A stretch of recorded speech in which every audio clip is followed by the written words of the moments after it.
গল্পের আসর চ্যানেলে তোমাদের সবাইকে স্বাগত।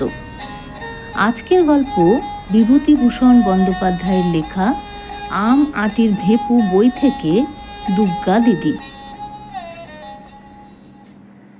কয়েক মাস কাটিয়া গিয়াছে। একদিন সর্বজয়া এক বাটি দুধে কিছু ভাত মাখিয়া পুত্রকে খাওয়াইতে বসিল। দেখি হাঁ করো, তোমার কপালখানা মন্ডা না মিঠাই না, দুটো ভাত আর দুধ। তা ছেলের দশা দেখলে হয়ে আসে। রোজ ভাত খেতে বসে মুখ কাঁচুমুচু, বাজবে কি খেয়ে? দুর্গা বাড়ি ঠকিল। কোথা হইতে ঘুরিয়া আসিতেছে। এক পা ধুলা, কপালের সামনে একগোছা চুল সোজা হইয়া প্রায় 4 আঙুল উঁচু হইয়া আছে। সে সব সময় আপন মনে ঘুরিতেছে। পাড়ার সমবয়সী ছেলে মেয়েদের সঙ্গে তাহার বড় একটা খেলাধুলা নাই। কোথায় কোন ঝোপে বইচি পাকিল, কাদের বাগানে কোন গাছটায় আমের গুটি বাঁধিতেছে, কোন বাঁশতলায় শিয়া কুল খাইতে মিষ্টি, এই সব তাহার নখদর্পণে। সে ঢুকিয়া অপরাধীর দৃষ্টিতে মায়ের দিকে চাহিল। সর্বজয়া বলিল, এলে, এসো, ভাত তৈরি, খেয়ে আমায় উদ্ধার করো। তারপর আবার কোন দিকে বেরোতে হয় বেরো। বৈশাখ মাসের দিন সকলের মেয়ে দেখোগে যাও, সেজুতি করছে, শিব পুজো করছে, আর অত বড় ধাড়ি মেয়ে দিন রাত কেবল টোটো। সেই সকাল হতে না হতে বেরিয়েছে, আর এখন এই বেলা দুপুর ঘুরে গিয়েছে, এখন এলো বাড়ি। মাথাটা ছিঁড়ি দেখো না, না একটু তেল দেওয়া, না একটু চিরুনি ছোয়ানো। সর্বজয়ার কথা শেষ হইবার পূর্বেই এক ব্যাপার ঘটিল। আগে আগে ভুবন মুখুজ্জের বাড়ির সেজ ঠাকুর, পেছনে পেছনে তাহার মেয়ে টুনু ও দেবরের ছেলে সতু, তাহাদের পেছনে আরও 4-5টি ছেলে মেয়ে সম্মুখ দরজা দিয়া বাড়ি ঢুকিল।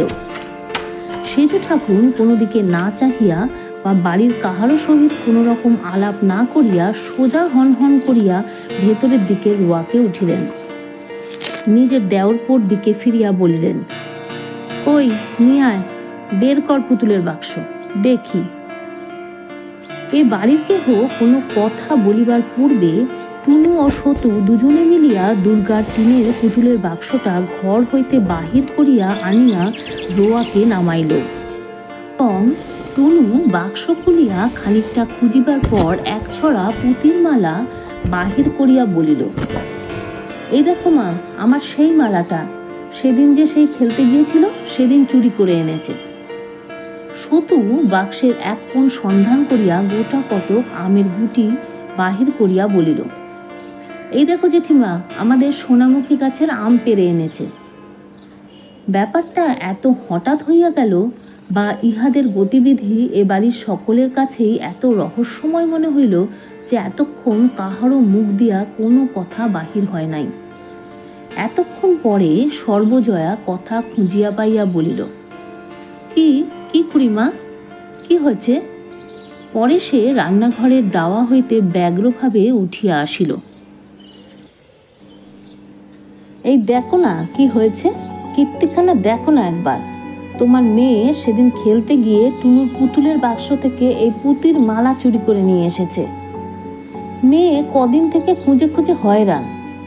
তারপর সতু গিয়ে বললে যে তোর পুতির মালা দুর্গা দিদির বাক্সের মধ্যে দেখিয়ে এলাম। দেখো একবার কাণ্ড, তোমার ও মেয়ে কম নাকি? চোর, চোরের বেহদ্দ চোর। আর ওই দেখো না, বাগানের আমগুলো গুটি পড়তে দেরি সয় না, চুরি করে নিয়ে এসে বাক্সে লুকিয়ে রেখেছে। যুগপৎ 2 চুরির অভিযোগের অতর্কিততায় আড়ষ্ট হইয়া দুর্গা পাঁচিলের গায়ে ঠেস দিয়া দাঁড়াইয়া ঘামিতেছিল। সর্বজয়া জিজ্ঞাসা করিল, এনেছিস এই মালা ওদের বাড়ি থেকে? দুর্গা কোনো উত্তর দিতে না দিতে সেজবউ বলিলেন, না আনলে কি আর মিথ্যে করে বলছি নাকি? বলি, এই আম কটা দেখো না, সোনামুখীর আম চেনো না নাকি? এও কি মিথ্যে কথা? সর্বজয়া অপ্রতিভ হইয়া বলিল, না সেজখুড়ি, আপনার মিথ্যে কথা তা তো বলিনি, আমি ওকে জিজ্ঞেস করছি। সেজ ঠাকুরুন হাত নাড়িয়া ঝাঁঝের সহিত বলিলেন, জিজ্ঞেস করো আর যা করো বাপু, ও মেয়ে সোজা মেয়ে হবে না, আমি বলে দিচ্ছি। এই বয়সে যখন চুরিবিদ্যা ধরেছে তখন এরপর যা হবে সে টেরই পাবে। চল রে সতু, নে আমের গুটিগুলো বেঁধে নে। দলবল সহ সেজ ঠাকুরুন দরজার বাহির হইয়া গেলেন। অপমানে দুঃখে সর্বজয়ার চোখে জল আসিল। সে ফিরিয়া দুর্গার রুক্ষ চুলের গোছা টানিয়া ধরিয়া দুধ ভাত মাখা হাতেই দুধ দাঁড় করিয়া তাহার পিঠে কিলের ওপর কিল ও চরের ওপর চর মারিতে মারিতে বলিতে লাগিল, আপদ বালাই একটা কোত্থেকে এসে জুটেছে, মোলেও আপদ চুকে যায়, মরেও না যে বাঁচি, হাড় জুড়োয়। বেরো, বাড়ি থেকে দূর হয়ে যা, যা এক্ষুনি বেরো। দুর্গা মার খাইতে খাইতে ভয়ে খিড়কির দৌড় দিয়া ছুটিয়া বাহির হইয়া গেল।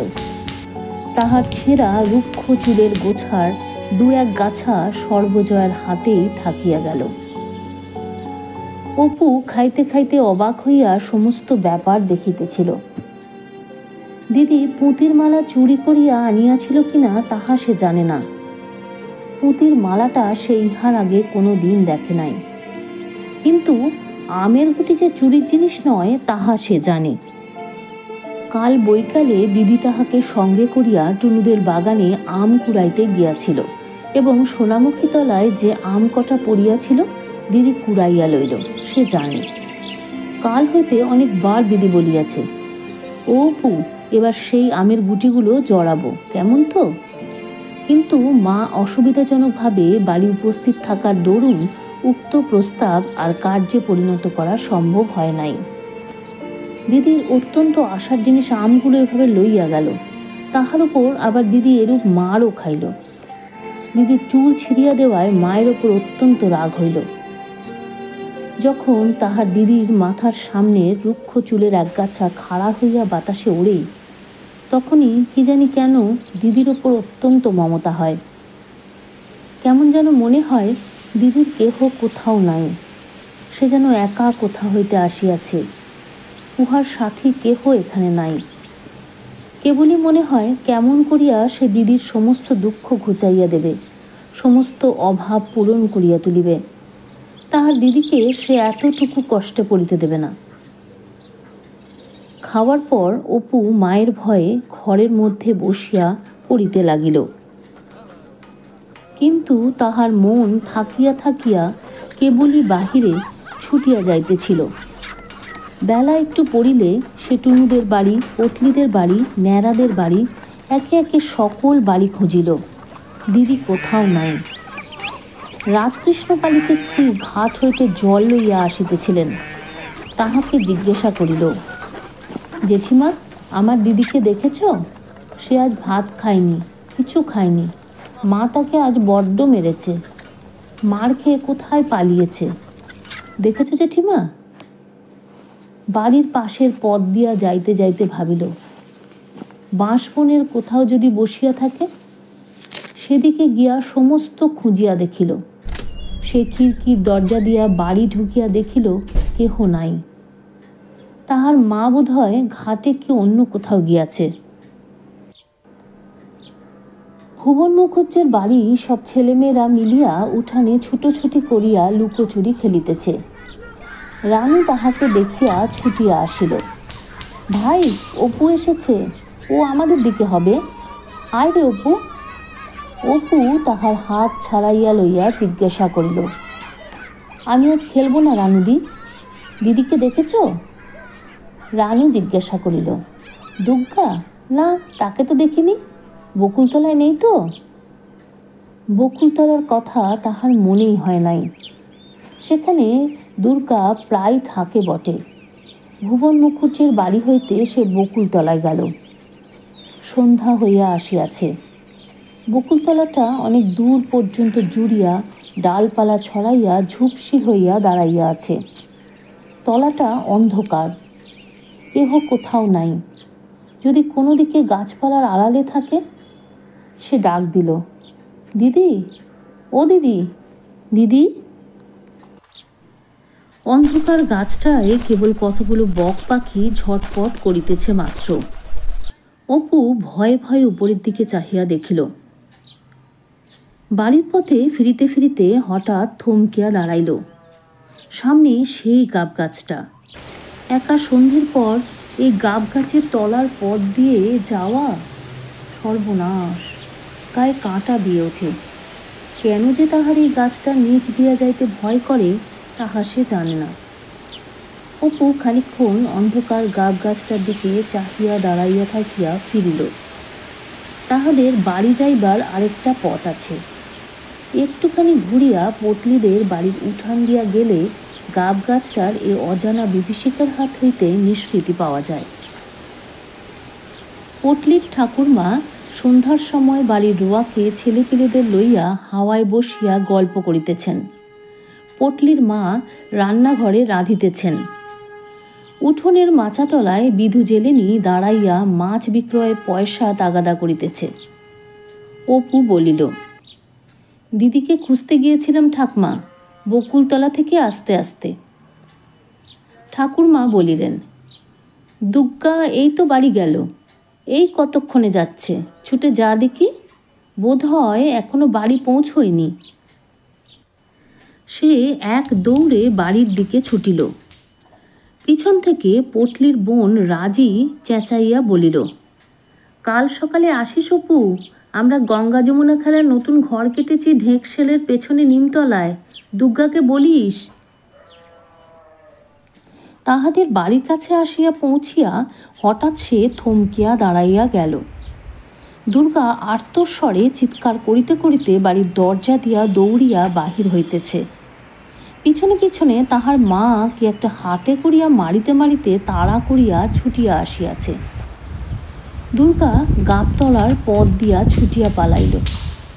মা দরজা হইতে ধাবমানা মেয়ের পেছনে চেঁচাইয়া বলিল, যাও, বেরো, একেবারে জন্মের মতো যাও, আর কখনো বাড়ি যেন ঢুকতে না হয়, বালাই আপদ চুকে যাক, একেবারে ছাতিমতলায় দিয়ে আসি। ছাতিমতলায় গ্রামের শ্মশান। অপুর সমস্ত শরীর যেন জমিয়া পাথরের মতো আড়ষ্ট ও ভারী হইয়া গেল। তাহার মা সবেমাত্র ভিতরের বাড়িতে ঢুকিয়া মাটির প্রদীপটা রোয়াকের ধার হইতে উঠাইয়া লইতেছে। সে পা টিপিয়া টিপিয়া বাড়িতে ঢুকতেই মা তাহার দিকে চাহিয়া বলিল, তুমি আবার এত রাত পর্যন্ত কোথায় ছিলে শুনি? মোটে তো আজ ভাত খেয়েছ। তাহার মনে নানা প্রশ্ন জাগিতেছিল। দিদি আবার মার খাইল কেন? সে এতক্ষণ কোথায় ছিল? দুপুরবেলা দিদি কি খাইল? সে কি আবার কোনো জিনিস চুরি করিয়া আনিয়াছে? কিন্তু ভয়ে কোনো কথা না বলিয়া সে কলের পুতুলের মতো মায়ের কথা মতো কাজ করিয়া ঘরের মধ্যে ঢুকিল। পরে ভয়ে ভয়ে প্রদীপটা উস্কাইয়া দিয়া নিজের ছোট বইয়ের দপ্তরটি বাহির করিয়া পড়িতে বসিল। সে পড়ে মোটে তৃতীয় ভাগ, কিন্তু তাহার দপ্তরে দুখানা মোটা মোটা ভারী ইংরেজি বই, কবিরাজি ঔষধের তালিকা, একখানা পাতাছেঁড়া দাশুরায়ের পাঁচালি, একখানা 1303 সালের পুরাতন পাঁজি প্রভৃতি আছে। সে নানা স্থান হইতে চাহিয়া এগুলি জোগাড় করিয়াছে এবং এগুলি না পড়িতে পারিলেও রোজ একবার খুলিয়া দেখে। খানিকক্ষণ দেওয়ালের দিকে চাহিয়া সে কি ভাবিল, পরে আবার একবার প্রদীপ উস্কাইয়া দিয়া পাতাছেঁড়া দাশুরায়ের পাঁচালিখানা খুলিয়া অন্য মনস্কভাবে পাতা উল্টাইতেছে। এমন সময় সর্বজয়া এক বাটি দুধ হাতে করিয়া ঢুকিয়া বলিল, এসো খেয়ে নাও দেখি। অপু দ্বিরুক্তি না করিয়া বাটি উঠাইয়া লইয়া দুধ খাইতে লাগিল। অন্যদিন হইলে এত সহজে দুধ খাওয়াতে তাকে রাজি করানো খুব কঠিন হইত। একটুখানি খাওয়া মাত্রই সে মুখ হইতে বাটি নামাইল। সর্বজয়া বলিল, ও কি, নাও সবটুকু খেয়ে ফেলো, ওইটুকু দুধ ফেললে তবে বাঁচবে কি খেয়ে? অপু বিনা প্রতিবাদে দুধের বাটি পুনরায় মুখে উঠাইল। সর্বজয়া দেখিল সে মুখে বাটি ধরিয়া রহিয়াছে, কিন্তু চুমুক দিতেছে না।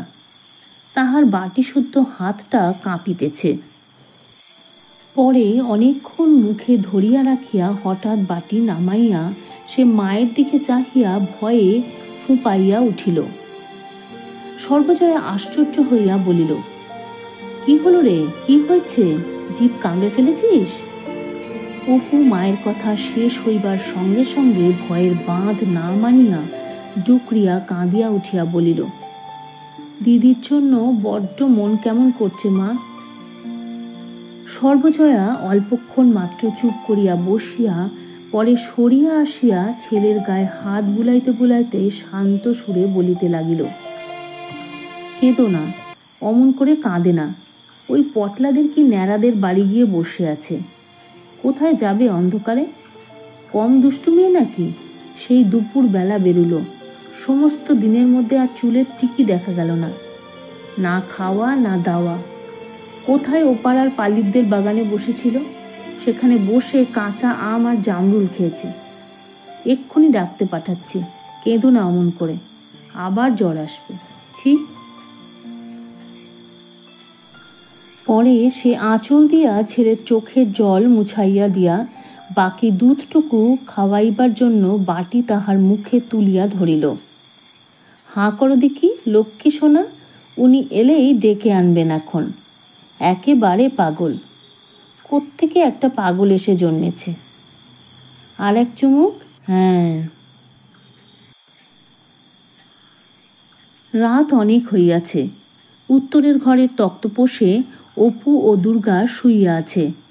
অপুর পাশে তাহার মায়ের শুইবার জায়গা খালি আছে, কারণ মা এখনো রান্নাঘরের কাজ সারিয়া আসে নাই। তাহার বাবা আহারাদি সারিয়া পাশের ঘরে বসিয়া তামাক খাইতেছেন। বাবা আসিয়া দুর্গাকে পাড়া হইতে খুঁজিয়া আনিয়াছে। বাড়ি আসিয়া পর্যন্ত দুর্গা কাহারও সঙ্গে কোনো কথা বলে নাই। খাওয়া দাওয়া সারিয়া আসিয়া চুপ করিয়া শুইয়া আছে। অপু দুর্গার গায়ে হাত দিয়া জিজ্ঞাসা করিল, দিদি, মা কি দিয়ে মেরেছিল রে সন্ধেবেলা? তোর চুল ছিঁড়ে দিয়েছে? দুর্গার মুখে কোনো কথা নাই। সে পুনরায় জিজ্ঞাসা করিল, আমার উপর রাগ করেছিস দিদি? আমি তো কিছু করিনি। দুর্গা আস্তে আস্তে বলিল, না বই কি, তবে সতু কি করে টের পেলে যে পুতির মালা আমার বাক্সে আছে? অপু প্রতিবাদের উত্তেজনায় বিছানায় উঠিয়া বসিল। না, সত্যি, আমি তোর গা ছুঁয়ে বলছি দিদি, আমি তো দেখাইনি। আমি জানি নে যে তোর বাক্সে আছে। কাল সতু বিকেলবেলা এসেছিল। ওর সেই বড় রাঙা ভাটাটা নিয়ে আমরা খেলছিলাম। তারপর বুঝলি দিদি, সতু তোর পুতুলের বাক্স খুলে কি দেখছিল। আমি বললাম, ভাই তুমি দিদির বাক্সে হাত দিও না, দিদি আমাকে বকে। সেই সময় দেখেছে। পরে সে দুর্গার গায়ে হাত বুলাইয়া বলিল, খুব লেগেছে না রে দিদি? কোথায় মেরেছে মা? দুর্গা বলিল, আমার কানের পাশে মা একটা বাড়ি মেরেছে। রক্ত বেরিয়েছিল, এখনো কনকন করছে। এইখানে, এই দেখ, হাত দিয়ে। এইখানে? তাই তো রে, কেটে গিয়েছে যে। একটু পিদিমের তেল লাগিয়ে দেবো দিদি? থাকবে। কাল পালিতদের বাগানে বিকেলবেলা যাব, বুঝলি? কামরাঙা যা পেকেছে, এই এত বড়। কাউকে বলিস নে, তুই আর আমি চুপি চুপি যাব। আমি আজ দুপুরবেলা দুটো পেরে খেয়েছি, মিষ্টি যেন গুড়।